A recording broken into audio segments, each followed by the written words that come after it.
여러분 자신에게 한번 물어봤으면 좋겠고 또 옆에 있는 분들에게도 한번 은근슬쩍 물어봤으면 좋겠습니다. 뭐냐면 은혜로운 삶을 살고 있습니까? 라는 질문입니다. 어떻나요? 옆 사람 가까이 계시면 혹시 한번 살짝 귀에다 대고 은혜로운 삶을 살고 있나요? 한번 여쭤봐 주시겠어요? 뭐 다 각각 멀리 떨어져 있어서 물을 수도 없는 거리입니다. 은혜로운 삶을 산다는 게 뭔가? 오늘 말씀의 제목에서 언급했듯이 승리를 간직한 자의 모습으로 사는 것, 즉 승리를 주신 하나님, 그 하나님과 동행함이 결국 은혜의 삶이 되겠지요. 그런데 은혜의 삶을 산다는 그 이면을 들여다보면 과연 내가 하나님의 전적인 임재함을 시마다 때마다 느끼며 사는 것인가라는 그러한 나에게 주어진 질문, 하나님의 임재가 느껴지지 않은데 어찌 내가 살았다 말할 수 있겠는가라는 그러한 의문점도 동시에 우리의 마음속에 있는 것 아니겠습니까? 결국 우리가 은혜로운 삶을 산다는 것은 성령 충만한 삶을 사는 것을 말하는 거 아니겠습니까? 다시 한번 여러분 점검해 봤으면 좋겠습니다.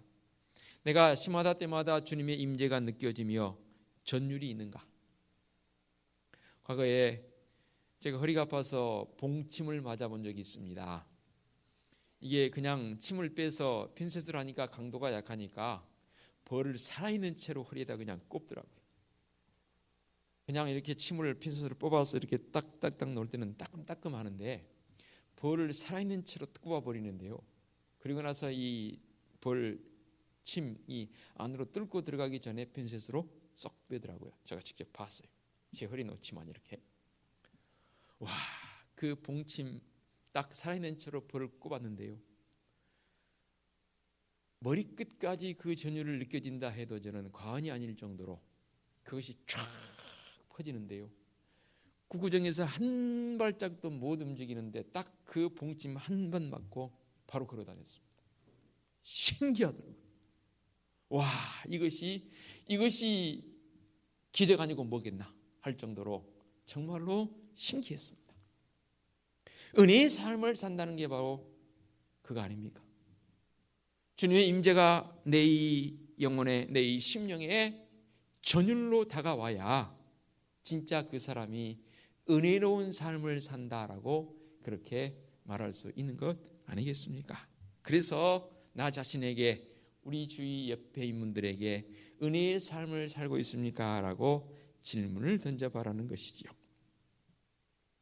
우리는 우리 주님 크신 은혜를 통해서 옛 아담은 죽고 예수님을 영접한 우리는 새로운 피조물이 되었고 우리를 의와 거룩함으로 지으셨다라고 말씀을 통해서 우리에게 가르쳐 주셨습니다. 하나님께서는 우리에게 예수님을 보내주셔서 우리를 거룩하고 의롭게 새로운 피조물로 창조해 주셨습니다. 다시 한번 거룩함이 무엇이고 의로움이 무엇인지를 점검해 봐야 합니다. 의와 거룩함으로, 거룩함과 의롭게 우리를 다시 지어져 주시는데 과연 거룩함은 뭡니까? 의는 무엇입니까?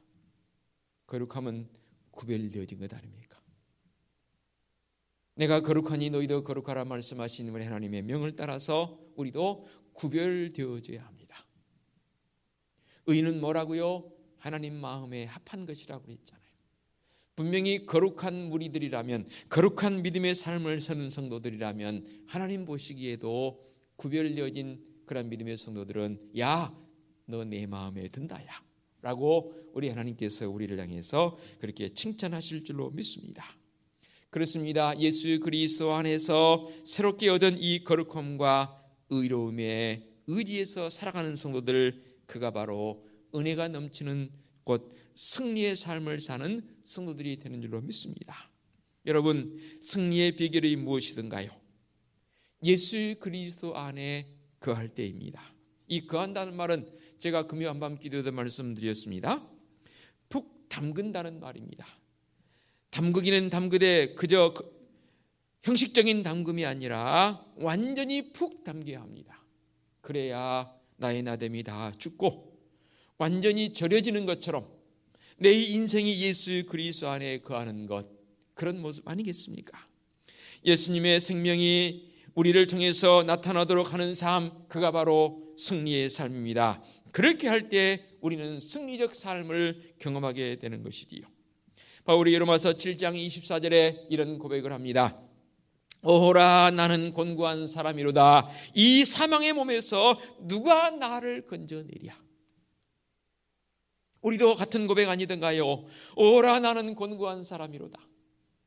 우리는 육신과 우리의 영이 동시에 존재하기에 때로는 육신의 마음이 앞서서 주님의 마음을 아프게 할 때도 있고, 그러나 또 우리가 영적으로 충만할 때에 주님 기뻐하시는 우리의 삶을 살게 되는 것 아니겠습니까? 이 모든 것들, 그래서 바울은 오호라 나는 곤고한 사람이로다. 이 사망의 몸에서 누가 나를 건져내랴.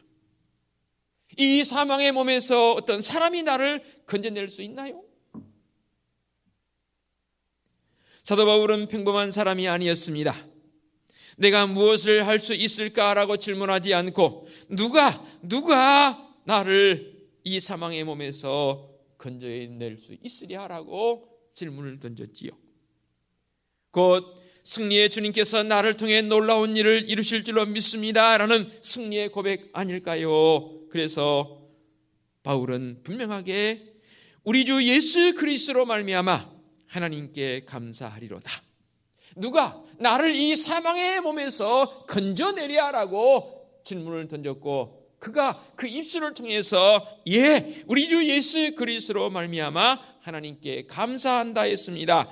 그런즉 내 자신의 마음으로는 하나님의 법을, 육신으로는 죄의 법을 섬기노라.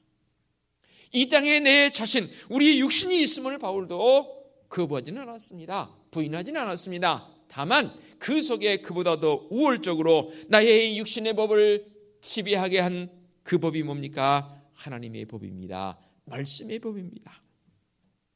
예를 들면 어떤 사람과 다투거나 또 부부간에도 다툴 수 있잖아요. 형제간에 다투기도 하고 정말로 심하게 다퉜습니다. 그러면 여러분 마음속에 어떤 생각이 들어요? 우씨, 저 인간 내가 두 번 다시 보나 봐라 하면서 고개를 돌리기도 하잖아요. 그런데 말씀의 법에 뭐라고 그래요? 용서라고 그러잖아요. 용서 되나요? 쉽게? 잘 된다고요? 된다면 그 설교 그만해야죠. 잘 안 돼요. 그렇죠. 특히 심하게 다투는 경우는 그냥 말다툼 정도, 이러니 저러니 내가 올린 내가 이 정도면 뒤돌아서면 또 다음날 그러는데 진짜 심하게 다투는 경우는요, 그 다음날 혹시 그 사람 볼까봐 거기에 눈길도 안 줘요. 그게 우리의 현실이에요. 그런데요, 나는 사랑할 수 없지만 예수님께서는 넉넉히 사랑하신 줄로 믿습니다. 그래서 믿음이 필요한 거예요. 그래서 즉 하나님의 크신 사랑을 신뢰하기만 하면 주님께서 나를 통해서 주님의 사랑을 시행하십니다. 여러분 이것을 믿으십니까? 그 승리는 예수님 안에 있을 때 가능합니다. 미워하는 마음은, 보고 싶지 않은 마음은 승리의 마음이 아니라 실패자의 마음입니다. 꼭 알으셔야 합니다. 그러나 그럼에도 불구하고 우리 죄성이 있어서 우리 안 다투고 살 수만 있으면 좋겠지만 다툴 수밖에 없잖아요. 그런 우리의 이 죄성이 있는 부분에 그래도 감사한 것은 바울이 고백했던 것처럼 육신의 법으로는 내가 도저히 행할 수 없지만 이제는 하나님의 법, 말씀의 법이 내 속에 있기 때문에 그럼에도 불구하고 그것을 이기며 그 마음을 품을 수 있는 그 마음이 생긴다는 말이에요. 그게 바로 승리자의 마음이죠. 나 스스로는 안 돼요. 신약성경에 기록되어진 이 성령은 원어로 푸뉴마라고 합니다. 구약에서는 루아크라고 기록이 되어 있지만 루아크나 푸뉴마나 같은 뜻입니다. 즉 숨, 공기, 호흡 이렇게 뜻이 되어집니다.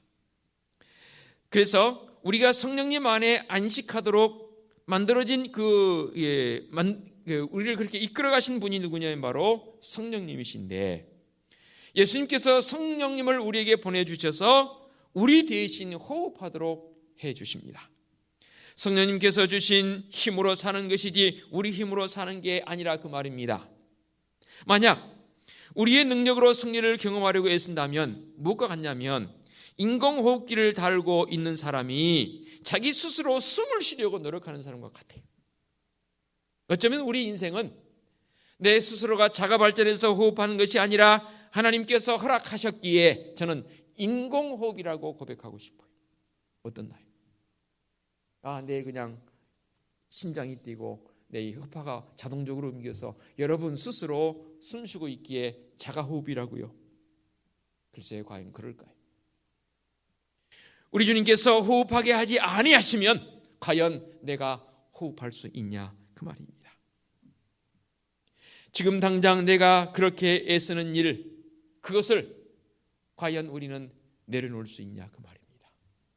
우리는 우리 스스로가 뭔가 해보려고 얼마나 몸부림치고 얼마나 노력하는지 모릅니다.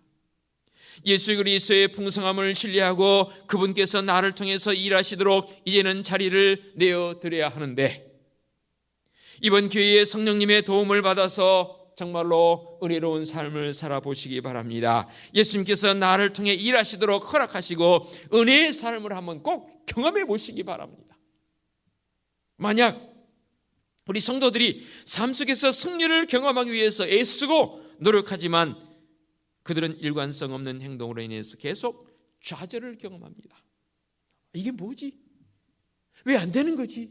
왜 이렇게밖에 안 되지라고 여러분 수많은 좌절들을 경험하고 살아왔지 않습니까? 나는 주님을 향한 갈급함과 그분을 기쁘게 해드리는 선한 마음에 있음에도 불구하고 영적인 놀이동산 기구를 탄 것 같이 상승과 하강을 되풀이하며 살아갑니다. 영어로 하는 업앤다운 업앤다운, 계속 언제까지만 이런 삶을 살아야 할까요? 어느 순간에는 영적 산봉우리에 올라있는 것처럼 회심의 미소를 지을 때도 있지만 어느 순간에는 깊은 골짜기에 내려가서 도무지 아무것도 보이지 않는 그러한 나의 이 실패적 마음을 경험하는 것, 그때마다 주님께 도대체 무엇이 잘못되었습니까? 주님께서 의도하시는 승리를 얻기 위해서 내가 어떻게 해야 합니까? 라고 묻습니다. 그리고 열심히 애쓰고 노력합니다. 그런데도 아무런 소용이 없습니다. 이것이 현재 우리의 신앙의 현주소 아닙니까? 승리를 경험하기 위해서 노력하는 것은 율법적 삶의 형태입니다. 곧 스스로의 노력으로 승리를 얻으려고 애쓰는 것은 율법적인 그리스도인의 삶이라 그 말입니다. 승리는 노력해서 얻어지는 게 아니더라고요. 세상 사람들은 노력하는 만큼 결실을 얻는다고 합니다. 그래요, 맞아요. 그러나 최소한 믿음의 성도들이라면 승리의 삶을 사는 것이 내 노력으로 되어진 게 아니더라 그 말입니다. 사실 노력을 하면 할수록 더욱 확실하게 실패만 경험하게 됩니다. 내 삶은 나에 의해서가 사라지는 것이 아니고 내 속에 살아 숨쉬는 놀라운 성령님의 호흡하심으로 움직이며 사는 줄로 믿습니다. 그것이 경험되어지고 그것이 고백되어진 사람이 바로 예수 그리스도에게 속한 성령 충만의 삶을 사는 믿음의 성도가 되는 줄로 믿습니다. 제가 여러 번 고백했습니다. 한때 저는 그렇게 알았었고 또 그렇게 가르치기도 했습니다. 우리 인간이 할 수 있는 건 다 해보고 안 되면 하나님께 도움을 요청하라고 그렇게 가르쳤고 저도 그렇게 알고 있었습니다. 그런데 그게 아니더라고요. 여러분, 우리 인간이 할 수 있는 건 다 해보고 안 되면 하나님께 도움을 요청하라는 이 이면에는 무슨 말인 뜻인지 아십니까? 나도 내 능력으로 할 수 있는 것은 암암리에 다 할 수 있다는 자만심이 그 속에 숨어 있는 것이더라고요. 하나님께서는 우리에게 승리를 약속하셨습니다. 승리는 예수 그리스도 안에 있을 때 주어집니다. 오늘날 교회의 비극은 주님께서 이미 우리에게 주신 것을 또다시 받아내려고 노력하는데 비극이 있습니다. 이미 주어졌는데 뭘 또 달라고 요청하십니까? 이것이 바로 오늘날 우리의 모습입니다. 우리는 자신의 힘만으로 승리를 만들어내려고 노력합니다. 심지어 자신의 힘으로는 역부족이라는 생각이 들면 주님께 도움을 요청합니다. 주님, 제 힘이 부족합니다. 나를 좀 도와주세요. 그리고 스스로 말씀을 통해 위안을 삼습니다. 내게 능력 주시는 자 안에서 내가 모든 것을 할 수 있느니라. 보십시오. 이 말씀 한 절만 그대로 적용을 시키면 내게 능력 주시는 자 안에서 전적인 하나님의 은혜 속에서만 이길 수 있다라고 고백되어야 되는데 아닙니다. 내가 중심이 되어져서 나의 노력을 통해서 내가 부족하니까 하나님 도와주셔서 내가 그것을 이길 수 있다는 겁니다. 그렇게까지 해석을 해버립니다. 예수님은 우리 주님이시고 구원의 주님이십니다. 우리는 단지 그분 안에 거하기만 하면 주님께서 친히 행하심으로 나에게 승리를 경험하게 하신 줄로 믿습니다. 그래서 갈라디아서 5장 16절에 이렇게 고백합니다. 내가 이르노니 너희는 성령을 따라 행하라. 그리하면 육체의 욕심을 이루지 아니하리라.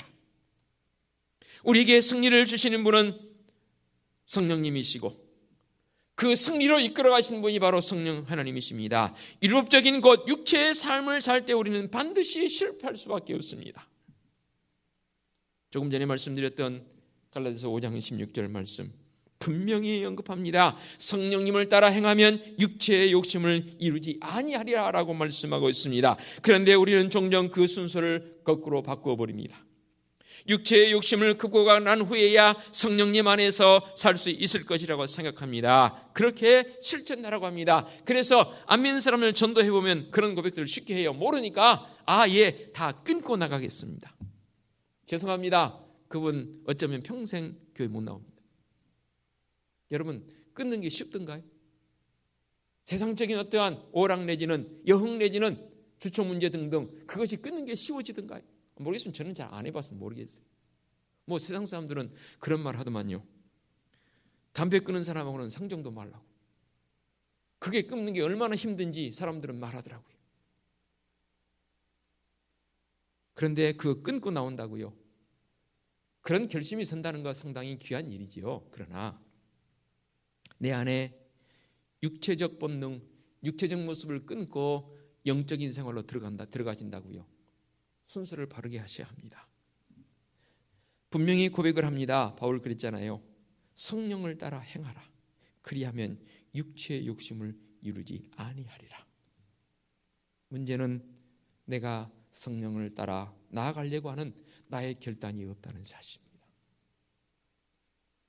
하나님께서는 우리가 죄와 죄의 싹스로부터 해방될 수 있는 길을 열어놓아 주셨습니다. 그것은 바로 예수님의 십자가의 죽음을 통해서 가능해졌지요. 우리는 하나님의 아들을 통해서 하나님과 화목하게도 되었습니다.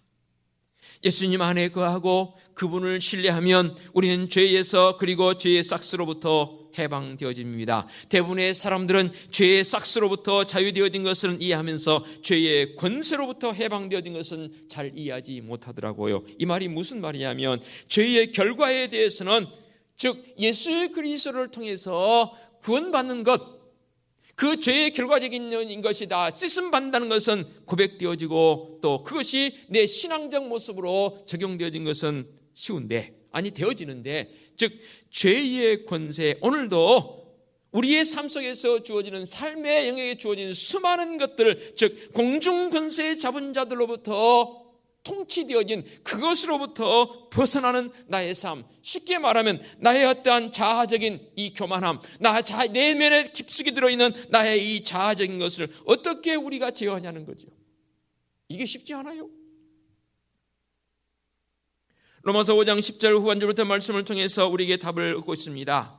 우리가 하나님의 원수일 때에도 예수님의 죽으심으로 하나님과 화해되었다라고 했습니다.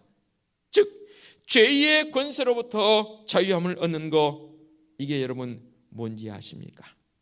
우리는 승리자의 삶을 산다는 것이 바로 이것과 연결되어집니다.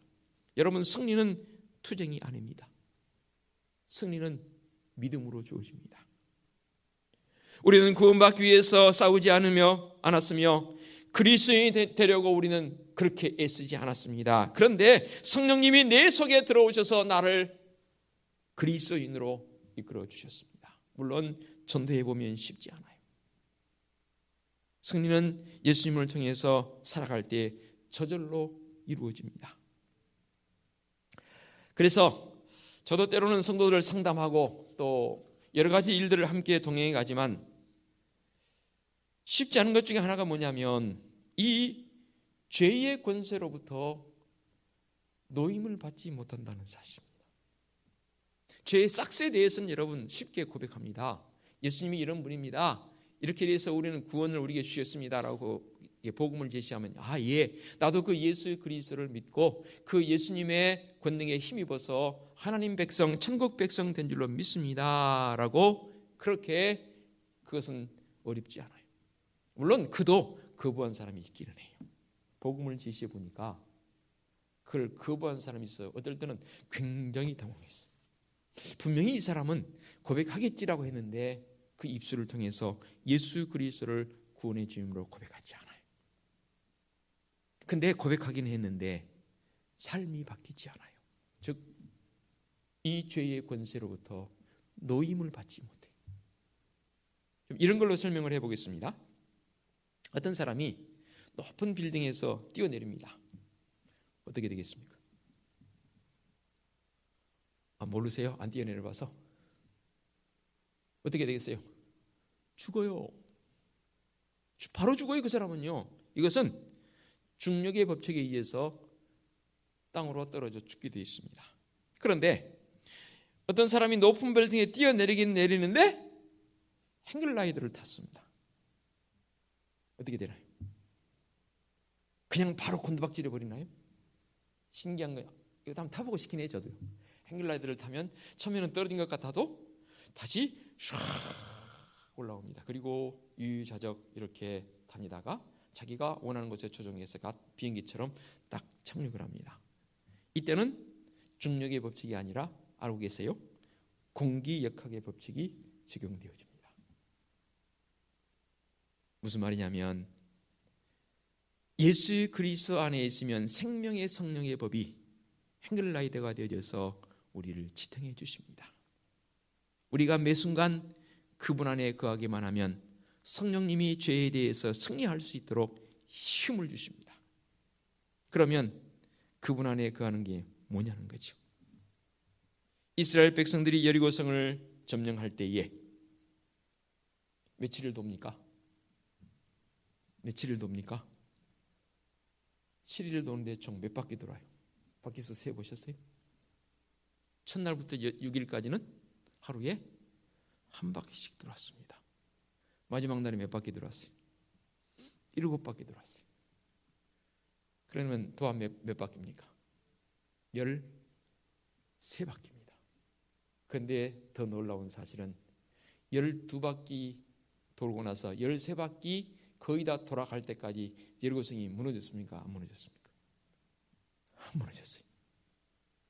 근데 여호수아에게 지시를 합니다. 마지막 바퀴 돌고 나서 제사장들은 나팔을 불 것이요 백성들은 함성을 지르라 했습니다. 함성을 지를 때 와 그랬을까요?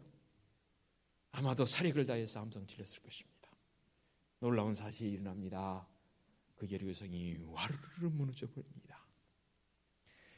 그 성을 돌면서 저는 그래요.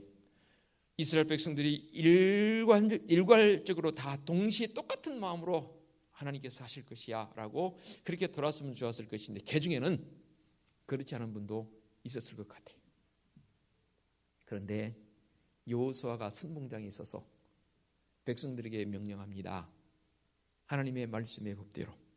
때로는 말씀에 기록되지는 않았지만 그렇게 하고 되겠습니까? 누구처럼 좀 더 높은 성벽을 쌓아서 아니면 모래 흙을 쌓아서 우리가 위에서 아래로 내려보도록 공격하면 되지 않겠습니까? 등등 좋은 계략을 냈을 수도 있겠지요. 그런데 그런 계략은 하나님의 법이 아닙니다. 하나님께서 명령은 도르라는 거예요. 그리고 마지막에 제사장들은 나팔을 불고 그리고 백성들은 함성을 지르라는 겁니다. 도대체 이게 논리적으로 이론적으로 합당한 일입니까? 그런데 하나님께서 하라는 대로 그렇게 했습니다. 여호와께서 말씀하신 대로 했습니다. 우리의 이성으로는 이해가 안 가는 부분이지만 그래도 따랐습니다. 그런데 놀라운 사실은 무너졌다는 겁니다.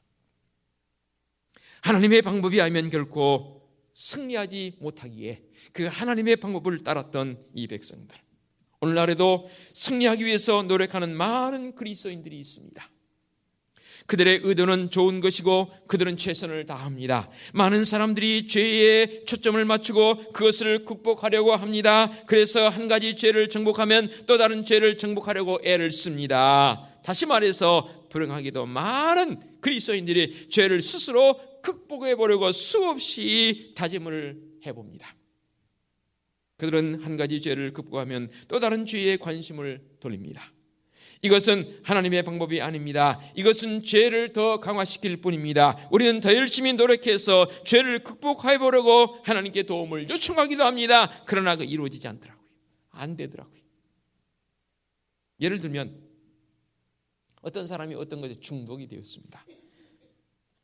이 세상 사는 모든 이 지구에 있는 사람들은 다 최소한 한 가지 이상의 다 중독돼 있다면서요. 근데 그 중독이 뭐냐에 따라서 구별되어지죠. 해서는 안 될 것에 중독이 된 경우 있습니다. 그곳에서 벗어나 보려고 안간힘을 씁니다. 쉽게 되나요? 안 돼요. 문제는 초점을 어디에 맞추냐는 겁니다. 중독되어진 그것에 초점을 맞춰서 계속해서 벗어나려고 해보십시오. 점점 더 늪으로 들어갑니다. 문제는 그 초점을 바꿔야 합니다. 모르겠습니다. 상담 심리학자들은 어떻게 상담해 주는지 모르겠습니다. 만약 우리가 하나님께 도와달라고 기도하면서 동시에 자신의 힘으로 승리를 얻으려고 노력한다면 그것은 예수님과는 아무런 상관이 없는 삶이 되어버립니다. 이것은 에덴 동산에서 인류가 최초로 저지른 죄의 결과이지 않습니까? 육신을 따르는 자는 육신의 일을, 영을 따르는 자는 영의 일을 생각하나니 육신의 생각은 사망이요 영의 생각은 생명과 평안이니라 라고 했습니다. 즉 죄에 초점을 맞추어 승리를 원으로 거두려면 결국 승리는 주어지지 않습니다. 우리는 죄를 싫어하면서도 다른 한편으로는 죄를 사랑하는 게 우리 속에 죄성이 있기 때문에 그렇게 사는 게 우리의 모습입니다. 우리를 향한 예수님의 사랑과 그분 안에서 내가 누구인지를 알게 되면 죄에 귀 기울였던 관심의 초점이 옮겨지게 됩니다. 예를 들면 이겁니다. 저를 과거적 삶을 한번 이 부분도 한번 제가 고백했던 부분인데요. 어렸을 때를 한번 기억과 말씀을 준비하면서 쫙 제 살아온 지금까지 인생의 여정을 한번 생각을 해봤습니다. 어렸을 때 저는 이 손가락이 깨져버릴 정도로 어렸을 때 딱지치기 좋아했습니다. 진짜 좋아했습니다. 그래서 땅에 쳤는데 그 당시에 이 손가락이 깨져버렸습니다. 땅을 치느라고. 근데 병원이 없어서 그냥 놔뒀더니 손가락이 굵습니다. 딱지치기 좋아해서 우리는 친한 친구들 동맹을 맺었습니다. 그리고는 제가 중심이 되어서 큰 박스를 만들어서 그곳에 딱지를 모았습니다. 우리 동네에서 제일 부자였습니다. 딱지 부자. 좀 크니까 그 딱지가 별로 의미가 없어요. 제 세대와 같은 세대들 아시지요? 그 당시에 드라마 전우가 유행했습니다. 산으로 들로 나무로 총 만들어서 그게 총인 것처럼 걸고 산으로 들로 전쟁놀이 했습니다. 제와 같은 세대 사는 사람 다 공감할 것입니다. 그게 초등학교 후반, 중학교 갔더니 여러분 뭐에 관심을 갖는지 아십니까? 비로소 제가 중학교 때는 너무나 만화에 심취했습니다. 그 당시에 만화자 다 섭렵했습니다. 아주 이름만 대면 알 정도로 된 모든 거의 대신에 애정 만화는 별로 안 좋아했습니다. 다 섭렵했습니다. 고등학교 가서는요 뭐 한 줄 아세요? 그때에 비로소 저는 성령을 경험했습니다. 말씀드렸잖아요. 우리 8명 멤버들이 굴 파고 토구를 파고 교회에서 못하게 하니까 워낙 보수적인 교회라 박수도 치지 못한 그런 교회에서 우리가 주여 주여 부르짖으니 얼마나 교회가 놀랐겠습니까? 우리를 심지어는 추방시키려고까지 했어요. 그래서 우리 선배의 집 대나무 바다 아래에 굴을 파고 들어가서 그곳에서 주여 주여 부르짖었습니다. 그때 성령의 은혜를 경험했습니다. 그때의 목사 되기로 결심했고요. 그리고 94년도 목사 안수를 받았습니다. 성령의 은혜가 내게 무엇인지를 경험하니까 나의 관심사, 이렇게 초점이 바꿔집니다. 사랑하는 성도 여러분, 예수 그리스도에게 초점을 맞추고 그분을 경험하고 신뢰하며 나아가 보십시오. 중독성 있는 죄된 모습은 사라집니다. 문제는 지금 중독되어 있는 그것에 관심을 가지고 그것을 극복하려고 그것에 초점을 맞추면 안 돼요. 내 방향, 내 초점이 어디냐는 겁니다. 은혜로운 삶을 살기를 원하고 승리의 삶을 살기를 원하는 사람들이라면 예수 그리스도를 통해서 하나님과의 관계가 올바로 형성되려면 지금 나의 능력이 아니라 주님의 은혜로 내가 너에게 보내주마 약속했던 성령의 임재가 내 속에 경험되어지고 예수 그리스도에게 초점을 맞춰보시기 바랍니다. 그러면 그 중독이 사라집니다. 너무 쉽다고요? 아니요. 쉽지 않아요. 혹여 내가 뭔가에 몰두되었다가 중독성에 몰두되었다가 그것으로 가거든 제가 여러분에게 귀가 딱 찌어붙도록 말씀드렸잖아요. 우리 주님 예수 그리스도 그분을 떠올려야 합니다. 과연 주님께서 기뻐하시는 일인가? 과연 주님께서 이것을 원하시는 일인가? 그런데 더 놀라운 사실은 그렇게 우리 주님 예수 그리스도 그분을 떠올릴 때에 아까 성령을 뭐라고 그랬어요? 루아크, 푸뉴마, 숨이라고 그랬잖아요. 호흡이라고 그랬잖아요. 그 성령님이 내 속으로 훅 들어오십니다. 놀라운 은혜입니다. 그러면 중독되어 있는 그것으로부터 즉 죄의 권세로부터 해방이 되어집니다. 죄의 싹스에 대해서는 여러분 쉽게 고백한다고 그랬잖아요. 근데 죄의 권세로부터는 쉽게 해방되지 않아요. 그래서 머리 따로 행동 따로예요. 이게 바로 한국교회의 현 주소이기도 해요. 설교에서 이 단상에서 목회자들이 예수 그리스도를 별로 설교 안 해요. 인생 사는 훌륭한 사람들의 7가지 습관, 8가지 습관, 뭐를 극복해내는 방법, 그런 방법을 설교하지 예수 그리스도를 별로 설교 안 하더라고요. 예수 그리스도를 설교하긴 하는데 그런 세상의 방법을 더 강화시키는 도구로 사용되진 예수 그리스도. 저는 그 예수 그리스도는 우리에게 별로 필요치 않아요. 그건 예수님 아니어도 돼요. 그러나 정말로 내 삶에 있어서 나의 초점이 어디로 맞춰져 있는가? 예수 그리스도에게 맞춰져 있다면 분명히 그 사람은 오늘 말씀의 제목처럼 승리를 주신 그 하나님을 가슴속에 간직하며 사는 성도가 되는 줄로 믿습니다. 한 주간 여러분 정말로 피를 토하는 심정으로 죄의 권세로부터 해방되어진 나, 예수 그리스도로 말미암은 승리자의 모습으로 사는 나, 그 모습을 여러분 가슴속에 간직하시며 살아가는 은혜가 있어 주시기를 부탁드리겠습니다. 기도합니다. 거룩하신 아버지,